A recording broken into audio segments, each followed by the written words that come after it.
Everyone, Jeremy Christensen here. I'm really excited to launch this new podcast. It's called the Jobseeker's Playbook. The reason this whole thing came about was there was a variety of job seekers or candidates that reached out to me and said, Jeremy, I'm really struggling to get a job. Is there anything your company can do to help us? And whereas this isn't our particular niche of what we do as a business, there's a lot of experience that I've had across my career. I've hired thousands, tens of thousands of people into jobs across the different companies that I've worked for, being an executive in talent acquisition. And there's a lot of really good secrets, advice that we're going to bring throughout this show. And I hope that it helps tons of job seekers find the job that they're looking for. So here we go. Let's go get it. All right. I am so excited to welcome our first guest on to the Jobseeker's Playbook, Robert Buckley, who's the Chief People Officer at Enveda Biosciences. Robert, welcome to the show. Hey, thanks, Jeremy. Thanks for inviting me on. I appreciate it. It's good to have you here. And Robert and I have known each other for a long time, and Robert has a lot of great wisdom in this space, and it might even be very unconventional wisdom to really help candidates and job seekers land that job that they're looking for. We've got millions of people out there looking for jobs, and we're going to unveil really the secrets of how to do it. We'll talk a little bit about Robert's company, but also like the main emphasis is really going to be about helping you find a job and the best tips to be able to do that. So Robert, maybe to kick us off, could you share a little bit with us about your company and the culture and the environment at Enveda? Yeah, Enveda is a tech bio company. So most of us have heard the term biotech, and we're that. But we're really part of this new revolution that's gone on. It's only about 5 years, maybe 7 years old, called tech bio. And so what the reason is the first thing we do is what we call the platform. We're using really sophisticated AI, ML, data science, and mass spectrometry to understand the chemistry of plants. And once we isolate some compounds in a plant that we think can help a disease, maybe a therapy, maybe a cure, then we pass it on to what we call our pipeline team. And that's your classic biology, chemistry, where we have to do all of the analysis to make sure it's safe. And then once we find something there, then we go to the clinic and, hopefully we develop a drug. So that's why we call it tech bio.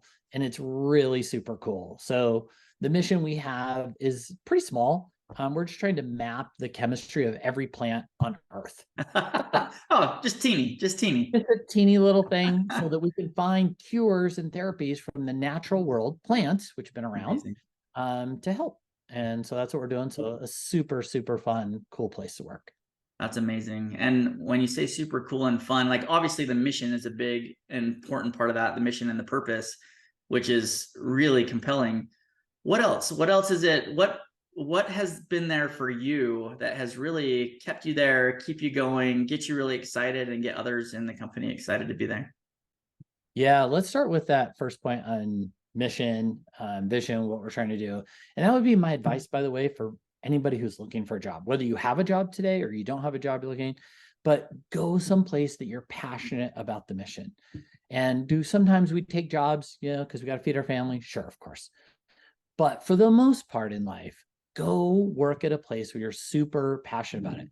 I've had opportunity, just like you, Jeremy, and everybody's going to listen to this podcast, where we've had chances to go work and they'd pay us a lot and everything, but we really don't believe in what the company's doing. Yeah. And it doesn't matter how much they pay you.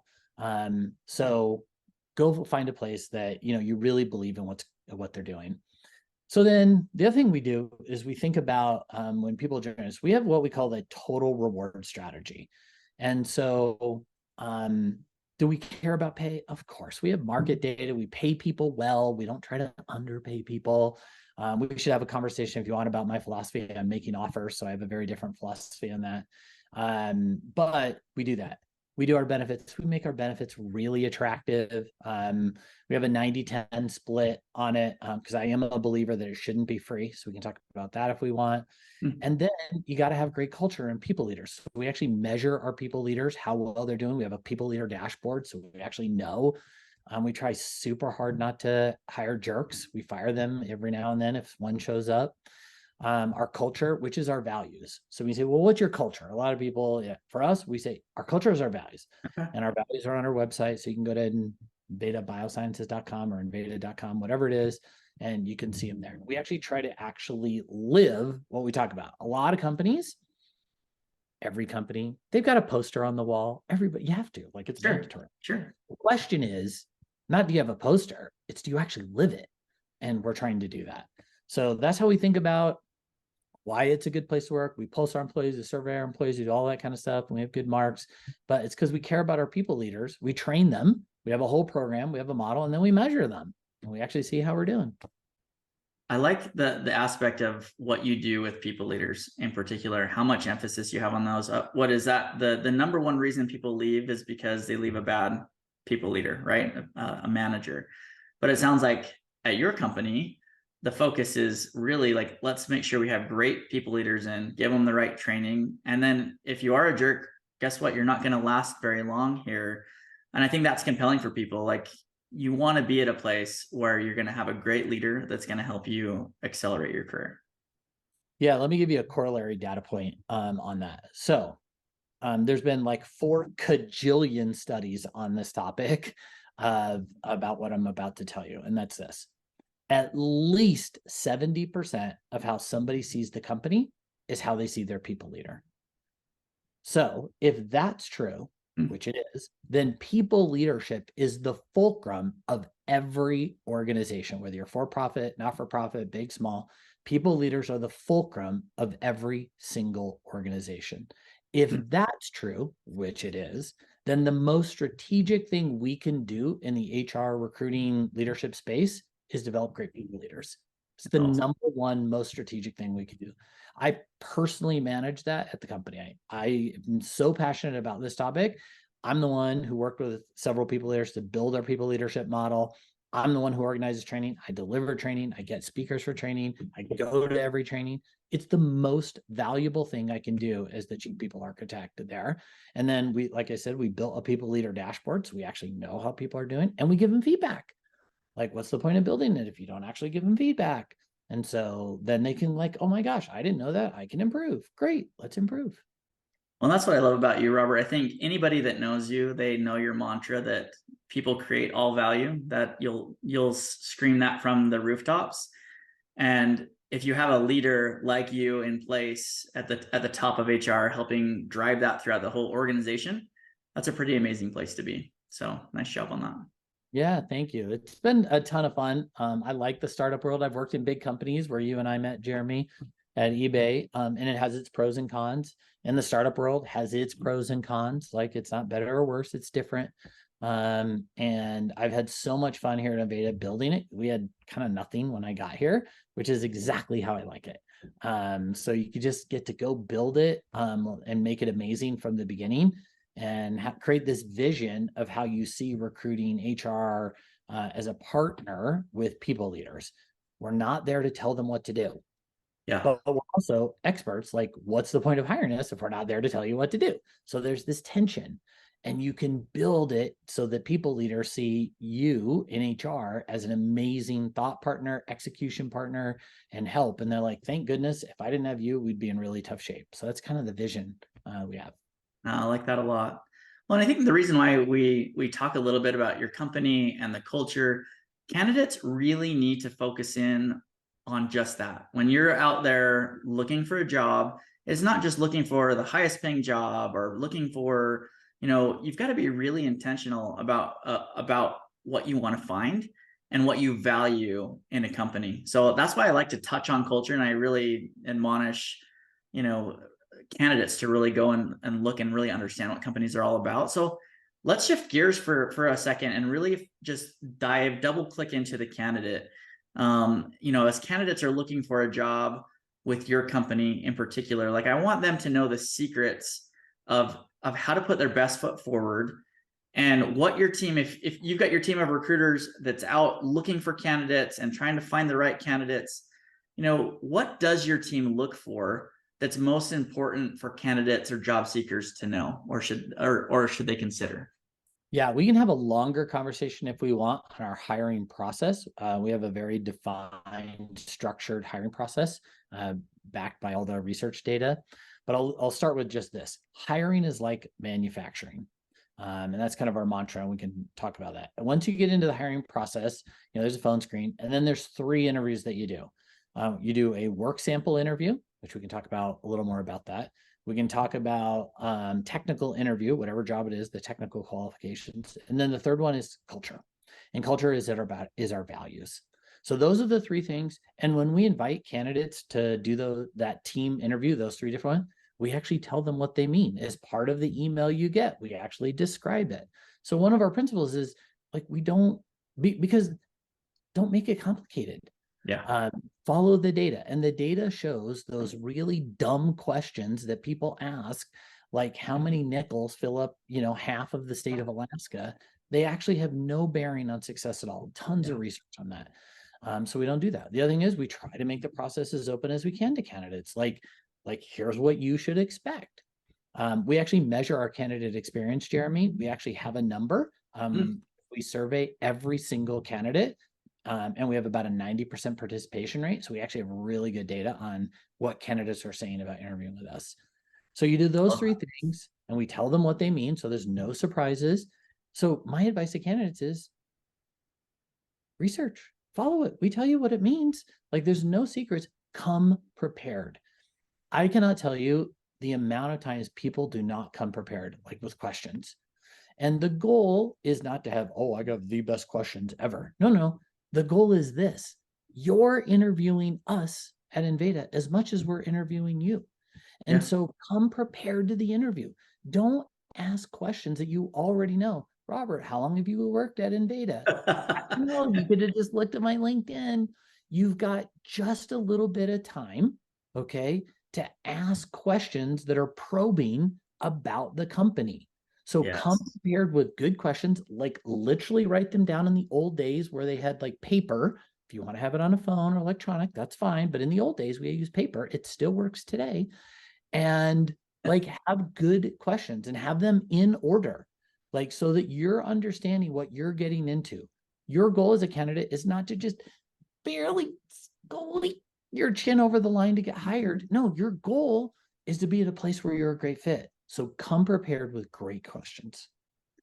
Yeah, would you say that's probably one of the biggest things that you see is people just don't come prepared with questions? They're not putting enough effort up front to be ready to have a really good, meaningful conversation that shows, oh my gosh, this candidate is really truly interested in this company. They know who we are. They know what we're doing. They want to be part of this purpose. Is that kind of one of the biggest challenges you see then? Definitely. Whenever somebody says, I don't have any questions, I immediately think that they're just looking for a job. Yeah. I don't eliminate them because of that. I don't think I should do that, but it definitely weighs, in my opinion, on them. I don't want people who are just looking for a job. I want people who are passionate and aligned with what we do. Enveda is not for everybody. Yes, we've got this great place we've built, but not everybody is a good fit everywhere all the time. And there are places that I'm just not going to be very good at. That doesn't make me a bad person or that company a bad person. I'm just not a good fit. And not everybody's a fit everywhere. Yeah. So for candidates, do what you were just saying. Come prepared, write down your questions, really be thoughtful about what you need to know out of that interview to decide if that company is a place you want to work. Yeah, I love that. Well, and before we started this podcast, you and I have been just chatting back and forth online. And one of the things that you mentioned, you're like, Jeremy, I'm going to talk about things that are unconventional for job seekers to really help them be successful. Tell me a little bit more what you mean by that and what that looks like. Yeah. So one of the things I believe in is that people don't need a job. What? I can't believe he said that. Does he not understand? I got to feed my family. Yes, I do understand that. Okay. So understand the principle for all of you who are listening. Understand the big principle that I'm making. Sometimes we take jobs to feed our family. That's a good thing. We all love our families. So do that. Okay. But understand this principle. So the principle is you don't need a job. What you need is a place where you're a really great fit. And so Don't just apply for every single job out there to feed your family. Yes, when you need to, I understand that. But where are you going to be a great fit? Because not everybody's a good fit everywhere. Sometimes the culture just isn't your thing, and that's Yeah. okay.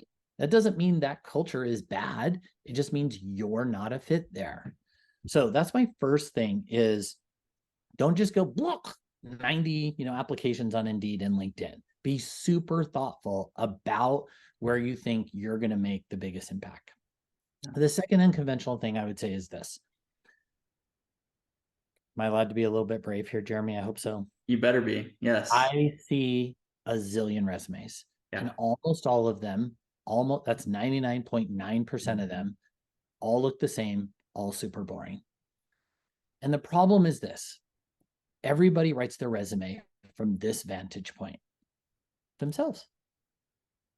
You're thinking, well, why would I not do that? Like, of course, it's my resume. It's Yeah. about me. Why Sure. else would I not do that? That makes total sense. It's just that it's wrong. And instead, write your resume candidates from this vantage point. Do I solve their greatest need? And when you write your resume from the point of view of the customer or the hiring manager, you will write your resume differently. And so that's the second thing. Do I solve their greatest need?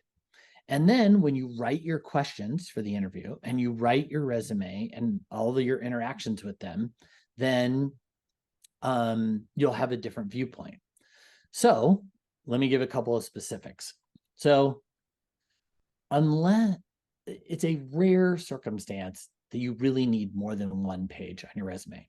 What most people do, again, the reason they're boring and then they're long is like for every job, they write 8 bullets in 8-point font. So for all the listeners out there, Jeremy, you can correct me if I'm wrong on this. The statistic nationwide is recruiters take on average 6 seconds to make a decision on your resume. Yes, sounds about right. Seconds. So if you write it like everybody else, you make it super easy for them to eliminate you. So, but instead, if you write your resume from this point of view of, am I solving their greatest need? Then you're like, how could I use my AGD? Hopefully all of us who took debate in high school remember that, your attention grabbing device. And so don't do something not genuine, but how do you grab their attention at the beginning of your resume? So that's one way. It should be one page. Really, if you can't do it in one page, you can't tell a story. If you can't tell a story, it's going to be really hard for you when you get into that job. Write it in one page. Write it in a way that solves their need. So I've got 30 years of experience. I have one page. About half of it is my experience. The other half is all other things. So I'm largely interviewing with CEOs. And so I actually tell the CEO in my resume how I behave. So I have a variety of, those indexes and assessments and things like that. The CEO, they're not really that worried whether I can do HR. They're just like, dude, do you think you can get along with all of us? Right. That's really what they're Right. at. So I actually answered their question. So I'm looking at it from their viewpoint. So that's an example. So write your resume and your questions differently. So that'd be my second unconventional thing. So I like both of those. And as I'm thinking of them and just kind of playing this out in my mind, what job seekers might say is, well, gosh, Robert, like I get what you're saying. I agree with what you're saying, but I don't know what their problems are. They might say that. They might say, like, I don't know how to craft my resume because I don't quite know what their problems are.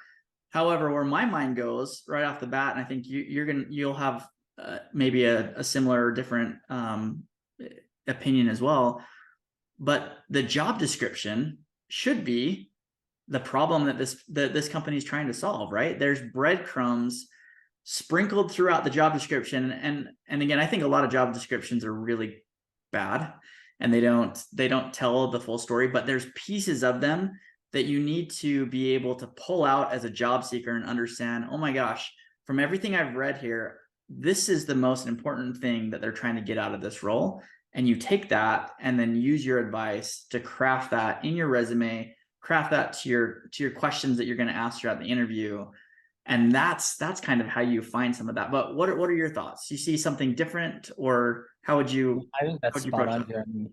And I would add, we live in an electronic world. I mean, there's plenty of information out there about companies. Companies have blogs, they win awards, they don't win awards, they're nominated for awards, there's articles written. So again, do your homework on these companies. That's why you shouldn't apply for 90 jobs. Find the ones you're super passionate about that you think you can line up so that you're ready for your questions, so that you can craft your resume in a way that is compelling. I'm not saying you have to change your resume for every single job. I know there's some advice out there that says you should do that. I'm generally not in that camp. But what you can do is use the information to craft your questions, your input, your discussions. How do you weave in your answers during the interview and phone screens to show that you've actually paid attention on what's out there? So we do not lack for information. We just lack for the will to go do it. Okay. That makes sense. Let's say, okay, you've done that. You've crafted your resume really good, and you've been able to get an interview with a company. Whether, let's say it's your company or one of the companies that you've worked for in the past. What have you seen that helps job seekers be most successful in the interview process? Yeah, that actually reminds me, I'll come back to it, but one more unconventional thing I give advice on. Everybody takes this, that's fine. That's okay. I would literally, for almost every single person, take your resume. It's fall, so it's getting a little cold out here in Utah. I realize people all over the world will listen to this podcast. Wherever you are, start a fire. Burn your resume. Literally burn it. Take a blank sheet of paper or a blank canvas of PowerPoint or Microsoft Word or Google Docs, whatever you want, and start from scratch. Because here's the problem. If you say, I'll just edit what I have, you end up just making tweaks around the edges. It is so hard. People struggle. I know this is unconventional advice because I've had people tell me, I can't do that. That blank piece of paper scares the dickens out of me. And my answer is face your fear and find a way to do it. Just try. If all you get is 2 or 3 things, find a trusted friend who loves you enough to give you honest feedback. Okay. And then say, how did I do? I just started. And then one step leads to another step, which leads to another step. And next thing you know, you've got something brand new that really represents you. So another one. I know it's intimidating, but do it. It's so good. And at the end, like it. So much fun. Yeah. So. Love it. Okay. So in the interview, be sharp, be concise. And I think where the best advice I can give people is, what is your story? Okay. And most people enter an interview and they don't know their story. They've never even thought about it. Instead, they're like, oh, well, I'm I don't know, what should we think of? I'm an accountant. I'm a, back-end software engineer. And that's just like what they are, and that's who they are, and that's just what they talk about. And so they don't really have a story. The problem with that is then you're not differentiated. You're just you're one of many, and maybe they pick you and maybe they don't. Maybe you get lucky, So instead, what's your story? Yeah. Why should they pick you? So if you imagine now what you're asking me, Jeremy, is really the verbal equivalent of the written. Sure. So we've talked about the written and the resume a bunch. The verbal is, who are you? So you already mentioned my brand. People create all value. And so when I interview, that means certain things and it means not certain things. So when I'm talking with people in interviewing, I'm always weaving in, what does people create all value mean? So whoever you are as a candidate, whatever job you are, you're in supply chain manager, what's your story? What's your brand? Who are you? And everybody can develop a brand. And so that would be my advice to people is spend some time thinking about your brand. Who are you? Because I already talked to a lot of people. A lot of people ask me advice because we're in the same field, Jeremy. So I'm in the same boat as you. And that is the very first question I ask them. Before I give them any advice like we've talked about so far, I just say, tell me what your brand is. Yeah. Deer in the headlights. Deer in the headlights. I don't know. Right. So candidates who are listening, watching, what is your brand? Develop your brand. And I got to people create all value. I didn't do that overnight. It took me like 2 years to actually work on it and work on it and work on it and work on it so that I finally got it down. And, I asked lots of people for advice and give me feedback along the way. And it was a lot longer and it didn't sound very good. And people were like, and then I worked on it, got a little better, a little better, a little better. And then so I finally got it down to 4 words. And now I know it. I know what it means, and people know it. Yeah. By the way, your brand, not everybody's going to agree with. I've had people in HR tell me, Robert, that is the dumbest thing anyone has ever said. Please stop saying that. You're embarrassing yourself, which of course I ignore. But there will always be people who criticize. So the standard is not no criticism, but you got to know your story. You got to know your brand. Yeah, I like that. I think, understanding what your story is, writing it down, kind of going back to what you said about, building a new resume. Part of building that new resume should also include, what is your story? What is your brand? Who are you? What differentiates you from everybody else that's out there? And people love stories. People love a great story.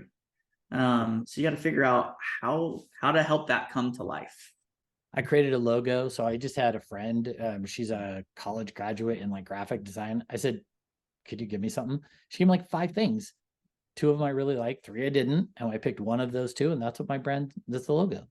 So part of the building on your point, Jeremy, is I think we as humans need to think about, we communicate both in word, and there are people who learn better just by reading books and resumes on it. There are other people who are more visual, and so they learn and think more in shapes and in visuals. So that's why I do both. That's why I have it, because I want to appeal to both sides of somebody. So somebody reads one and then like, dude, that graphic is like so cool. They may not even know what the words are, but then I've had the opposite too. Yeah. So for all of the candidates out there, what's your story? What's your brand? Have it down, weave it in, build a graphic. And then my brand is at the top of my resume. That's my AGD, because it's different. It grabs their advice. It's visual. Now, Jeremy, the recruiter, sees that at the top. He goes, dude, that's different. Let me keep reading here. Yeah, exactly. One of the things I hear a lot, Robert, from job seekers is they do get an interview, they spend their time doing a bunch of interviews, and then all of a sudden things start to go quiet and they don't hear anything. What do you make of situations like that? I think it happens to a lot of people, or they're, maybe they finally do hear back, but they don't get the job. They were kind of the runner up to that. Like help job seekers, figure out what can they do in those situations. Yeah. So let's state one thing first. This whole ghosting thing that goes on is just horrible. So at Enveda, okay, since January of this year, we've had, I think we're close to 12,000 applicants. We have not ghosted a single person. And we measure, right? We have data, so we measure it. I already know the answer on this, so I'm not guessing. I have the math. And our standard, so we have a definition, is you're going to hear back from us in 5 days, 5 business days. And we do that. And so don't tell me that it's not possible to not ghost. It is possible not to ghost. It's just a commitment from the company. So that's my encouragement to employers. Like, you do not need to ghost. And it's a funny thing. It's like when all of those people who do the ghosting, on the day they need a job, they're all like, why didn't they get back to me? And I'm always thinking like, you're the one who like ghosted all those people like 6 months ago when you were the hiring manager. Yes. So don't do that. Okay. Now, having said that, we know it's a reality. It's getting worse. There was just an article on LinkedIn last week, I think, on how ghosting is getting a lot worse. And so the thing I would say to candidates is have a great attitude. We can always do this in life. That behavior is wrong, but I'm going to choose to have a good attitude, right? Yeah. It's true as children. It's true as adults. It's true as the parents of adult children, like we have entered in the Buckley home. It's true of somebody who behaves poorly at church and at work and on the soccer pitch, right? So you can both acknowledge it and choose to have a good attitude. And that's my advice to candidates. Choose to be grateful. Choose to say, hey, that's not good. I can acknowledge it, but I'm also going to choose to have a good attitude. I'm going to march forward. And so keep interviewing, right? Find those jobs you're passionate about. Find companies that match your values. Keep interviewing, keep going. Because if you put all your eggs with this one company, and then you never know what's going to happen. So just keep going, keep going. And then when you get an offer that's amazing, you're a great fit at a culture in that company, and the work's going to be great, then take it. Yeah. But like, don't wait, just keep going and keep a positive attitude. And it's hard. Like when you don't have a job and you need a job, because again, understand the principle I made. I understand we all need money to pay our bills, but understand the principle. Like it's hard and stressful. And then especially you have little ones at home and they need milk and they need bread and they need shoes for school. I understand all that. I'm also saying that your best antidote to that stress is having a grateful and positive attitude and keep going, keep going, keep going. That really resonates with me. There's probably no faster way to ruin your personal brand than to get really negative after not being selected for a role. And a couple of examples I give you is, I mean, I would see it all the time where, a candidate, great candidate, phenomenal candidate. This was even, I'm thinking of an internal candidate within the company applying for roles, and they were applying for this supervisor type role. And we had lots of really great candidates. And this person didn't necessarily get the job. But as we finished, the interview debrief and talked about this candidate, we're like, gosh, once this next supervisor role opens up, we're going to put this person into it, right? But then what happened after we let that person know that they didn't get the role, immediately head hangs down low, really grumpy, really ornery, started producing, lower quality over time. And then all of a sudden their brand just went to the crapper, right? Like it was so unfortunate because we were going to have within the next week, 2 weeks, we were going to have another role that was slated for this person, but because of their poor behavior, they didn't get it. And you see this happen both sides. You see people that rise to the occasion like you're talking about and stay positive and are still grateful and seek feedback and want context. Awesome. Do all those things and stay really positive, because you don't ever know if there's going to be one more role pop up in the next week, in the next month, in the next year, or for any other roles in the company. Like you can really tarnish your brand fast if you go the other way. Think about it in sports. So in basketball, what do we tell the shooters? Keep shooting. Keep shooting. 3 in a row. Keep shooting. Right. And the great players, they all say, I just have a short memory. I got to keep shooting. Now in our sport, Jeremy and I, you and I both love football, soccer for the listeners. Same thing. I made 3 bad passes in a row. That's 3 straight turnovers. So we can talk about a whole mathematical model on football stats, which I would love to do. But turnovers is like one of the most important things. 3 in a row. What do? Keep passing, keep passing, keep passing. Forget it. You can't do it. Same thing with jobs. I didn't get it. I don't like it. You can even say, I think they didn't treat me right. That's fine. Yeah. Be positive. Move on. Good attitude. Next opportunity. And just acknowledge both of those with that great attitude. Yeah. No, that makes a lot of sense.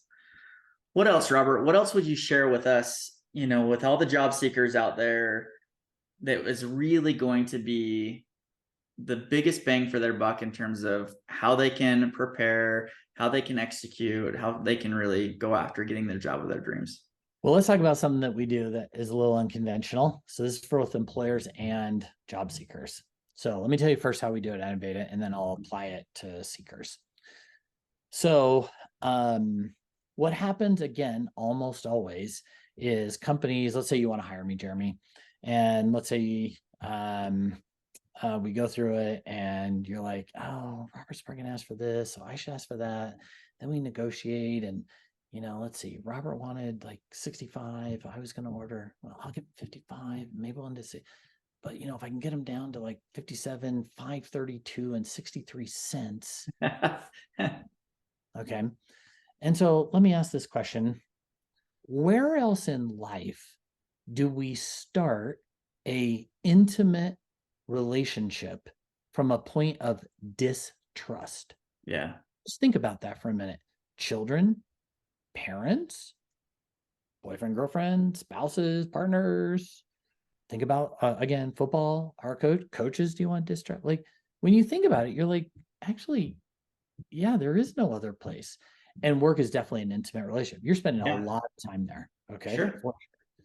Why would we start from a point of distrust? That seems so weird, but it's normal. That's what everybody does all the time. So we're all used to it. Well, what if we actually disrupted that? What if we thought differently? So at Enveda, what we do is we ask you, Jeremy, what are your salary expectations? I don't care what you make. I just want to know what your expectation because I know the market data. And we say, I want to know your honest answer because we're going to just start from a point of trust. And sometimes it's actually hard. Candidates are so used to this dysfunctional negotiation that it's hard, but we eventually get there because we know the market data. You give us your honest, and we do all that. And then when we make you an offer, then let's say you told me you wanted 65, we generally give you 70. We give actually a little more. Little surprise and delight. Yeah. Why do we do that? Do you think the $5,000 is going to make or break the company? No. And the $5,000 is still within our salary range because it's a wide range. And what if we actually delighted you? Yeah. And the reason you ask expectations and not what you make is because if I gave you a 15% increase to what you currently make, but I was willing to pay you 20,000 more than that, then have I really treated you fair? Yeah. Not really. And so that's why I just want to hear expectations. We get a matchup and then we delight you. Now, here's where we add to it though. No negotiation. So we actually say to you, Jeremy, here's how we do this at Enveda. We actually care about you. And you told us you wanted 65. We're going to give you 70 because we actually want to delight you. Yeah. Do no negotiation because we don't want this dysfunctional relationship. Because if you negotiate, what happens is, again, if you're the hiring manager, let's use you, the Sunday night before I'm going to start on Monday, you're like, yeah, I'm probably happy Robert's starting, I think. Kind of seemed high maintenance. Oh, I hope he's not high maintenance. And as the candidate, I'm getting ready for bed Sunday night. I'm like, yeah, I got this job and, Jeremy seemed okay. I'm hopeful. I don't know. Do we want that? Or do we want, oh my gosh, they gave me $5,000 more. That listeners don't get hung up on the 5,000. It's the principle, right? It could be 1,000 more, it could be 10,000, right? Get the principle down and say, oh my gosh. And like, they actually treated me like a human. I didn't have to grovel. They actually think I'm valuable. I can't wait. I'm so excited for that job. Like, what's better? Yep. Like, it's a way better process. But I'll tell you, it's been hard for hiring managers to actually get it down too. Everybody agrees with the philosophy, and then you say you got to live it. And they're like, oh, you know what though? Guess what all the candidate feedback has been? They love it. They love it. They say, thank you. I can't believe somebody actually treated me that way. Yes. We get amazing feedback. Every now and then, one person will try to test us on the negotiation. Almost nobody does, but every now and then you get that one person and we're all like, hey, we told you. And if we leave it there, it's all good. If they keep pressing, that tells me they're probably not a good culture fit and we just move on from them. So how does all of that apply to candidates? Because I know most companies aren't going to be like us. Sure. Here's what you should do as a candidate. When it looks like you're getting to an offer, have an honest conversation with the recruiter, the hiring manager. Say, you know what? Can we think about this a little bit differently? I know most companies do that thing. Could we have a really great conversation about salary and bonus or stock or whatever it is and say, I would love for you guys out of the gate to give me your absolute best offer that's going to delight me. And I'm going to say yes or no. I promise not to negotiate. That's the trade-off we should make because I want to start from a point of trust. Yeah. And if you're a candidate and you say that to a hiring manager, they're going to be like, whoa, that's different. I want to start from a point of trust too. Yeah. Every now and then you'll get a hiring manager who will do something poor. You should walk away from that because that tells you how they're going to treat you when you become an employee. Most everybody will go, that is so unique, so valuable. I'm going to give you a great offer. And then you're going to say yes. That's what you should. That's a great approach. And you're right. Like not every company is going to do offers the same way that you do, but every candidate should be thinking about what is my compensation expectation and be comfortable with it, right? Like get it out there, get it out, be transparent. And then the worst thing you could do as a job seeker, in my opinion, is to then, let's say I put out that number of 65, that was my number. And then we get through all the interviews, everything is done. You get an offer for, let's say it's 70, you get surprised and delighted there. But then you're like, well, you know what? I really actually need 75 or 80 to make this work. I'll do that. Like you have just shot yourself in the foot and you have lost the trust that you're talking about, that mutual respect. And that happens all the time. It just puts a bad taste in your mouth as a recruiter hearing that. It's like, wait a second, like we've been talking about this all the way along the process. You were totally comfortable with 65. We did even more than that. Plus, we have all these really great benefits and our culture is awesome and everything. And then you pull one of those like that. That is a candidate killer right there. Don't do that. What you just said, Jeremy, literally happened at Enveda last week with someone we are going to hire into an executive role. It went great. We got down to the last 2 days yesterday. They did exactly what you just said. Guess what we did? We don't have a role for you anymore. I mean, we extended it. I mean, it was exactly what you just said. So don't just, and candidates, think about the really big picture here we're painting for you. You have a brand, you have a story, you know what your salary expectations are. You're showing how trustworthy you are, that you ask great questions. You really are passionate about the mission of the company. You've done your homework. You're not applying to 100 jobs. You're applying to these 50 or whatever it is. Think about that big picture. That is a unique and compelling vision that the employer is going to look at you and say, we should hire you. Yeah. That's the big picture here. Weave it all together. Well, and even like, let's say that the company still does hire that person and they wanted 85 after they've agreed to 65 originally. And you hire that person because you are desperate. You need to fill this role. This person's a really great candidate. But then there's that lingering issue that occurred in the offer process that the hiring manager, as much as they might say that it's no big deal, they'll forget, they're never going to really forget that. And that just, you start off on the wrong foot. And then what does that lead to? Does that mean like when we have a conversation, Robert, you and I are working together, a couple months in, and I agree that, hey, Robert, I'm going to do this thing. I'm going to do it really well. I'm going to get it done by this date.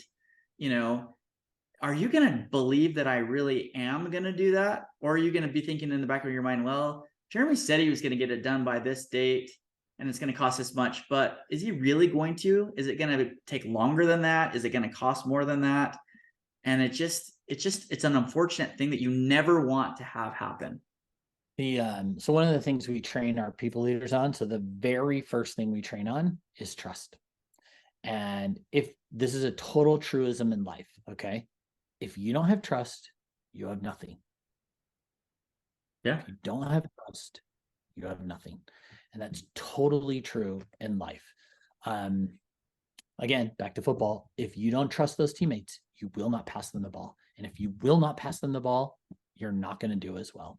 Yeah. Children, they got to trust their parents. Be an amazing parent who does what they say they're going to do so that your kids just have this well of trust. Children, do everything you say you're going to do so your parents trust you. The more they trust you, the more freedom you get.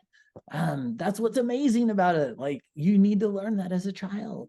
Worker, do everything you're saying going to do. Over communicate. One of our values at Enveda is over communicate by default. So just over communicate.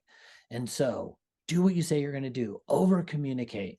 And then your boss goes, oh, as soon as I talk to Robert, I just take it off my list because I know it'll get done. That's what you want.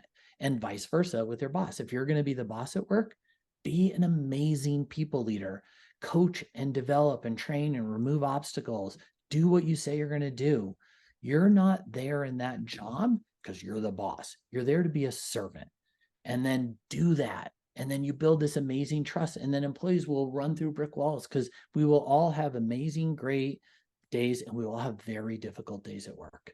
And you want to be the kind of worker where your boss can go to and say, Robert, I know I am asking you to work on Saturday. We normally don't do that. We got this huge thing that came up. And you know what I would say, Jeremy, you know I will do that. And vice versa. Yeah. Right? It's going to go both ways. Yep. So if you don't have trust, you have nothing. So high trust. And that starts with this offer process. So even if the companies don't do it like we do, you, the candidate, can do it. And then if they're not going to behave well in the recruiting process, candidates who are listening and watching, they're not going to treat you well when you get there as an employee. Have the courage to walk away. Here's what I say to hiring managers, Jeremy. Quality is always our number one metric. Speed is not our number one metric. Always. Now I measure speed. I got all kinds of dashboards. Like, I have an insane amount of data on recruiting. I can actually tell you if a hiring manager is good at hiring or not. I have that level of data. I love it. Okay.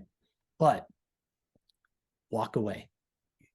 If you do not find the right person who meets your Likert scale and all the things you need to do as a hiring manager, be patient. I know it's painful, but if you hire the wrong person, it's only going to be more painful. You will end up firing them. You'll spend so much time with HR on a darn PIP, and it'll just be a nightmare. So be patient, keep quality as number one, hire the right person, high trust.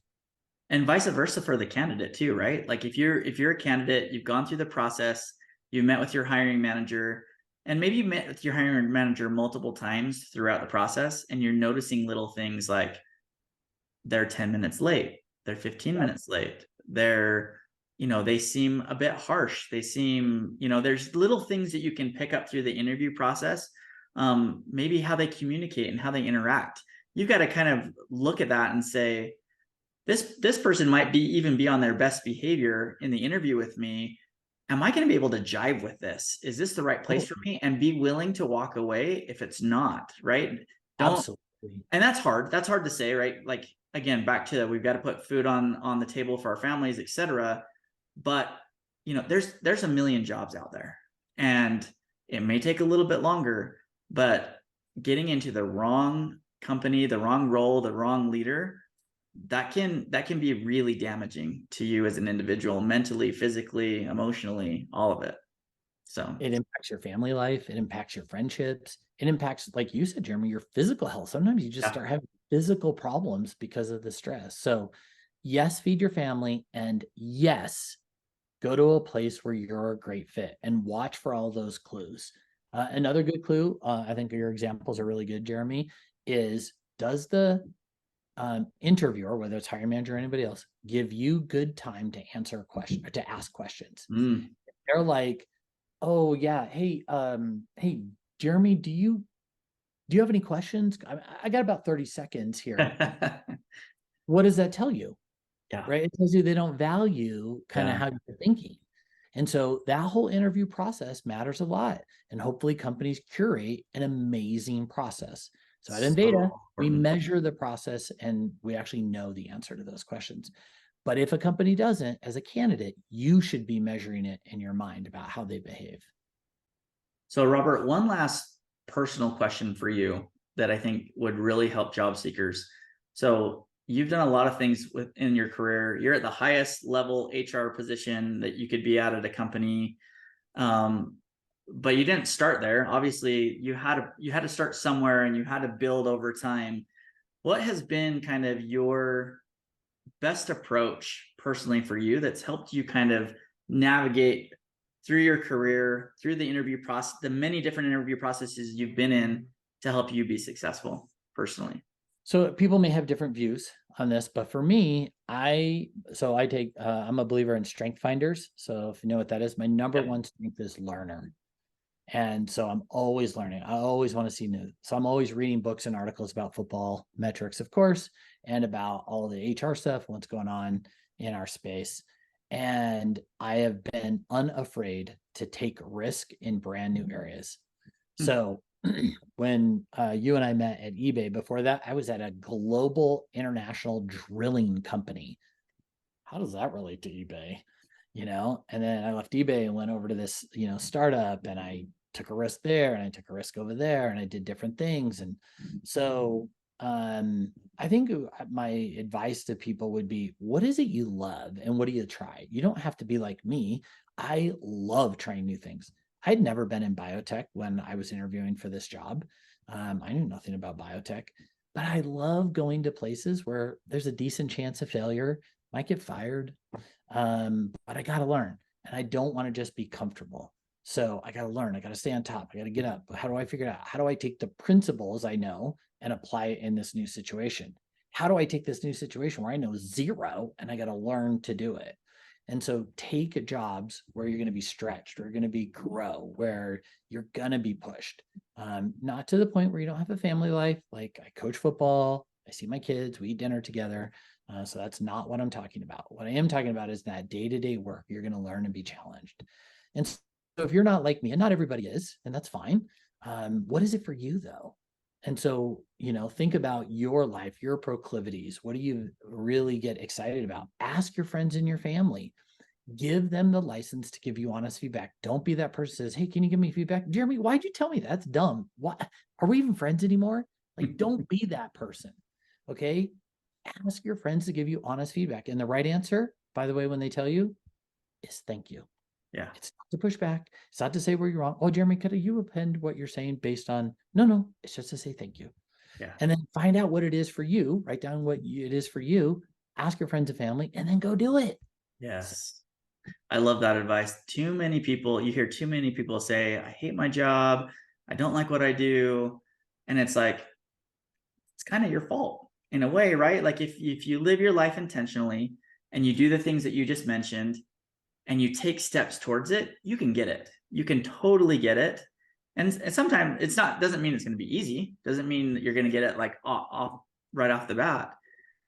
But you can be happier. You can definitely be happier if you take intentional steps to find what you love and then go after it. Look, there'll be times when you're in a job and it's going great, and then things change, circumstances change, people change, markets change, and you don't like your job, and that's okay. But then be intentional about leaving. What you're talking about is the person who stayed there for 5 years and 2 years and 10 years. Like, why are you doing that to yourself? Like, that is nuts. So then for all the listeners and viewers, based on that point, if you're not following Jeremy on Tuesdays with Intention, sign up, follow him. He does it. It's really good stuff. Nice tagline. I like it. Thanks for adding that in. Got it. All right, Robert. I know we're coming to a close on time, but last thing, Enveda is hiring. It's an awesome company. Any jobs that you would want to highlight, and then how would you, where do you point people to go to look at your roles? Yeah, so we got 2 places really are the main. So go to LinkedIn, go to our page on LinkedIn. We post all of our jobs on LinkedIn, and we post them all on our career site. So Enveda.com or EnvedaBiosciences.com, whatever it is, go there. Up at the top, I think it says join us or something like that. Click on that. You'll see all the jobs. So one of the things we believe in is that getting more leverage through fewer funnels is better than just putting our jobs on 20, job boards. So that's what we do. We just do those 2 sites and that's it. And then we have all kinds of jobs. So there's obviously a lot of science jobs, PhDs in biology and molecular this and blah, blah, blah, all the science stuff. But we also have software engineers and data scientists, and we have a whole lab. So we have a whole lab operations team in Boulder, Colorado, that we do. So if you have a lab job, you go to the lab every day. That's what you do in Boulder. But a lot of jobs are remote. We have people in, I don't know, we're probably in like 25 states now or something like that. Yeah. We find a great person in the middle of wherever, we hire them. And that's what we do. No, I love it. Check it out. And you can check us out on Glassdoor. We don't post our jobs there, but you can read what people say about us. We have, I don't know, I think we're up to 60 reviews, 50 some odd reviews. So that's a pretty good data sample. And people should read it from both India and the United States because we have a lab in India as well. So, So check us out, read Glassdoor, see what people say. I've been on interviews, by the way, Jeremy, where someone's Glassdoor wasn't very good. And I actually asked them, I go, how should I think about you guys? Or rating is not very good. And there could be good reasons for that or not. Like, I'm not a jerk. I'm not trying to be like the snarky candidate. But I do ask it sincerely because I ask intentional questions. How should I think about a 3.2 Glassdoor rating? Yeah. There's nothing wrong with that. You're not being a jerk. Now, if I'm a snarky, then okay, that's my problem. But that's a really good question, actually. How should I think about it? Maybe they had a horrible leader and they're just rebuilding it and I can be part of the change. That would be awesome. Yeah. Maybe it says, place to be wary of. So, but ask good questions. I think one day, Robert, I'd love to do a comedy show on Glassdoor interactions that happen. There is some of the best things out there. And what's so funny is whether it's on the candidate side or it's on the hiring manager side, there is like crazy weird stuff happening all the time. And a lot of times when you ask a hiring manager or an interviewer, how good are you at what you do in the interview process? Oh, I'm so good. And they're the ones that are like pounding a cheeseburger while they're interviewing somebody with, cheese gooping down their face and stuff. Yeah. Or there's a lot worse stuff out there, but I think one day we're going to build it. You can be on that. You and I can parody back and forth this comedy Glassdoor. Let's do it. That'd be fun. Hey, Robert, super great to have you on the show. You're awesome. What I really love, and I hope people will go back and also just pull out the principles that you've talked about through this and look at it from a bigger lens. You got to kind of take that step back, look at the principles, figure out how to apply them. But you provided a lot of juicy meat for people to go after and really have a good chance at nailing that interview and getting that job. So really appreciate you. Thank you. Yeah, no problem. Thank you.